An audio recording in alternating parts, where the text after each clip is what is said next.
Self-love for me is accepting who you are. Self-love. Actually, self-love is very complex. Parang napaka-flexible niya kapag iniisip natin siya kasi it can be a self-love sa mga bagay na mga ginagawa natin. But for me, actually ako kasi yung tao na parang kapag na-feel ko na yung peace ko nawawala, aalis ako sa bagay na yun. So it means parang self-love for me is freeing yourself from something that oppress you. So self-love is loving yourself, yung knowing your worth as a person, and yung hindi mo kinukumpara yung sarili mo. And alam mo kung ano yung kaya mong gawin at kung ano ka inside of you.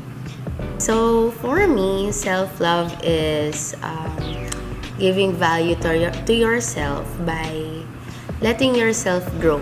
Ganon. So yung gusto mo na mag-develop, gusto mo mag-grow, gusto mong palagi na pumunta sa next level. Kasi nga, if you want to value yourself, big sabihin, merong nangyayaring progress sa sarili mo. So for me, that is self-love. For me, self-love is by knowing your worth, you know what you're capable of, tsaka talagang nire-regards mo lahat ng makapagpa-improve sa sarili mo.